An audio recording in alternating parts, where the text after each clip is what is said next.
кошуналар, мына туугандар, мына жердештери, калың журт. Мына бүгүнкү кечеги өтүп кеткен окуябызда бул биздин аксакалыбыз, биздин айылыбызда кичине өзүнүн ден соолугуна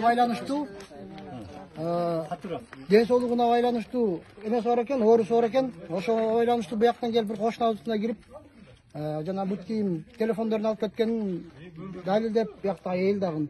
Ошонун ортосунда ызычы болуп кетти эле бир аз. Ушул 5-кызынчы контурдун квартал башчысы болуп, ошол учурда мен өзүм да бу жерде болгом. Ошондо көрдүк бул адамды биринчи жолу. Ошол маселе болду. Мындай үй бүлөсүнөн бир туугандардан биз мындай сурап көрсөк, бул өзү кичине ооруп калат экен.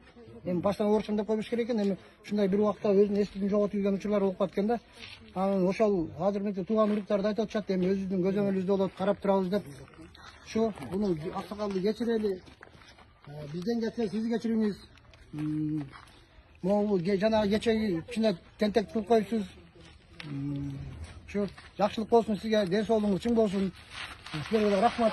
Ушинтип баягы айылдашыбыз, жердешибиз деп, ошо аксакалдын дагы келечек турмушуна балта чаптыра турган жерден да мына силер азыр бүгүнкү күнү тартып алышып келгениңер, бул деген чоң жакшы нерсе. Анткени мындай азыр сыртындай жакшы жигиттер бир болбогон ушундай оор суркалар менен туура эмес эме менен көп жылдап ар кайсы эмелерди эме болуп. Бизде 10 миң мүчөбүз бар. Баардык күтүп отурат азыр. Ошого да туура кабар кирип, мына туура неме кылалы, бизден кетсе сиздер да кечириңиздер. Айылда балдардын кызыгандыгы, кандуулугу болуп кетти. Эми бул киши дагы ооруп колдон келсе тийбегенге аракет кылдык. Анткени мындай учурларда көп учурлары агырда да көрүп атасыңар. Кармап буурун кармаганда сабап ийип, ден соолугун ажыратып өтөт да. Ага караганда биз аракет кылып койдук, элден туура. Бул жерде мен Агордодо жашаган катары, мен деле мына жерде Агордодо биз Кыргызстандын Булуңгуртунан көчүп келип, баары ушул жерде жашап атабыз. Мен деле ушул жердин жашоочусу катары. Эми бул киши ушул жака адашып келип калыптыр. Бул киши менин айылдашым болот өзү. Анан мен өзүм 254 жакта жашайм. Эми мына баратабыз жок, заборубуз жок.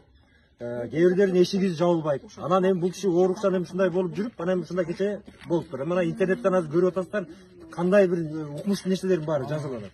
Ошон үчүн эми жалпы мындай интернетке тартканда дагы, жайытканда дагы кичине абайлап, ушундай нерселерди бир семьяны же бир адамдын тагдыры менен мына жерде ойногон бул туура эмес. Ошон үчүн кичине абайлайлы. Жалпы Агордодо жашаган жалпы кыргызстандыктар, мына ушуну жалпы Кыргызстанга биз кайра жооптулук чыгарып коебуз деп, мына чогулган себеби ошол болду. Мына тиги Родода иштеген биздин жана кызматкерлерге дагы рахмат. Мына алар да бүгүн кечкече ошолор менен чогуу жүрдүк. Анан бул кишини кечирдиңиздер, биз сиздерди кечирдик. Тынч болуңуздар. Ошо туура түшүнүңүздөр. Мен интернетте бизде көрүп барып, жиңизден ашкан аксакал киши, эми ушундай киши просто ооруп калган үчүн мен эттим демесинен ушундай реакция кылып, баарыңар чогулуп, ошо тууганчылык, бир тууганчылык, өзүңөрдүн баягы жердешчилик бир нерсеңерди жазып атасыңар. Силерге чоң рахмат. Ар дайым жанагындай коомубуз бар деп атасыңар. Ошол коомуңар дагы мындан да өсүп өркүндөп ушундай бир мүмкүнчүлүгү чектелген адамдарга жардам берип жүрө бериңиздер. Анан кийин албетте көзөмөлдөгөн үчүн бүгүндөй момундай инцидент болуп атат да, же болбосо таштап койсоңуздар булар да болбойт эле да. Анан чындыгында биздин айылдын эли да бул кишини билбегендиктен жанагындай кызуу кандуулук кылышты. Аны да кечиргиле. Анан чоң алайлыктарды аябай сыйлайбыз, билебиз. Ал жактарда кандай жакшы бир намыскөй патриот адамдар бар экенин. Ушул сиздерге рахмат. Биздин байкебиз уур эмес экенине ишендиңиздер, оорукчан экенин, Жок, мен бул кишини оорукчан экенин билгем. Бир жолу жумушка баратканда 161ден бир таластык эже менен машинада чогуу отуруп баратып, анан сүйлөшүп баратканда эле мен бул кишинин мындай психикалык жактан жетишпестигин билгем да. Анан мен өзүм мектепте иштегендиктен мектептен түшүп калгам. Анан кече мен келип эле кошуналардын эмесин группасын ачсам эле бул кишинин видеосу жүрүп тур. Анан мен ушул киши турбай, мен бул кишини тааныйм деп эле ушинтип эме кылгам.